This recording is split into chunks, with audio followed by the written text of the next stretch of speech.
কুমন্তব্যের জবাব দিতেই এক ব্যবসায়ীর হাতে মারধরের শিকার হলো এক মহিলা। কুমন্তব্যের প্রেক্ষিতে জবাব দিতেই এক ফল ব্যবসায়ীর হাতে মারধরের শিকার হলো এক মহিলা। ঘটনায় আহত ওই মহিলাকে শিলিগুড়ি জেলা হাসপাতালে ভর্তি করা হয়। বর্তমানে সে হাসপাতালে চিকিৎসাধীন অবস্থায় রয়েছে। জানা গিয়েছে, গতকাল শিলিগুড়ির একটিশিয়াল খাইখাই বাজার এলাকায় এক ফল ব্যবসায়ী মহিলা তার দোকান ঠিকঠাক করছিলেন। সে সময় অপর এক ফল ব্যবসায়ী মহিলা কুকথা বলেন বলে অভিযোগ।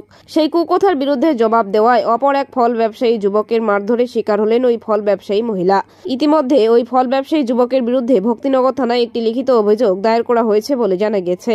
আহত ওই মহিলার মেয়ে সাংবাদিকদের মুখোমুখি হয়ে জানান যে আমার মাকে মারধর করেছে, তার কঠোর শাস্তি হোক। কালকে দুপুরবেলা আমার মা দোকান গুছাচ্ছিল, তো পাশের একটা দোকান ছিল, ওনারা নানা ধরনের কথা বলতেছিল। সে কথাটা মা বলছে যে এরকম কথা কেন বলেন। তো ওনার ওই মহিলার সাথে আর আমার মার সাথে একটু তকাতকি হওয়ার পরে ওনার 18-19 বছর একটা ছেলে, ওই ছেলে এসে আমার মাকে বেধর মারছে। মারার পরে আমরা ওখান থেকে সিভিলে নিয়ে আসার পরে ওখানে একটা ডাক্তার দেখে আমরা ভক্তিনগর থানাতে যাই, কেস ফাইল করার পরে রাত্রেবেলা বাড়িতে মাকে নিয়ে যাই যে সুস্থ হয়ে যাবে বা সুস্থ হবে। তো কালকে মা অতিরিক্ত এমন করতেছিল, শ্বাস নিতে পারতেছিল না, কেমন দম বন্ধ হয়ে আসতেছিল, অসুস্থ বেশি হচ্ছিল। পরে আমরা কালকে রাতে 1-1:30 নাগাদ সিভিলে ভর্তি করাইছি। আমার মা এখন পর্যন্ত সিভিলে আছে। সেটা আমার থেকে বাজারের লোক ভালো বলতে পারবে, কেন ওইখানে সারাক্ষণ থাকে, ওইখানে দোকান করে, আদার্স লোকও দেখে ওনাদেরকে।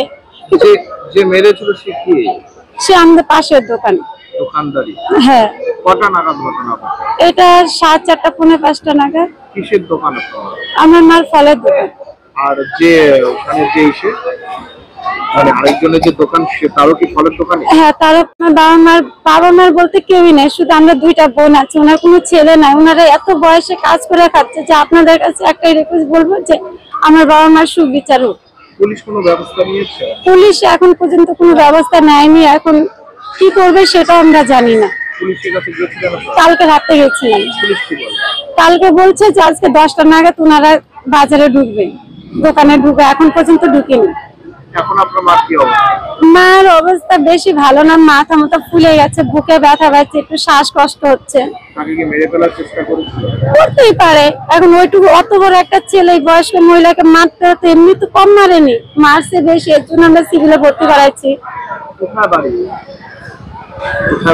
উনার বাড়ি একটিশিয়াল হাটে। উনার দেব রায়। হ্যাঁ, উনার মার ফলের দোকান। 4:30 পৌনে 5টা। আপনার নাম? আমার নাম মামনি হালদার। কোথায় থাকেন? আমি পাপিয়াপাড়া নরসিংহ থাকি।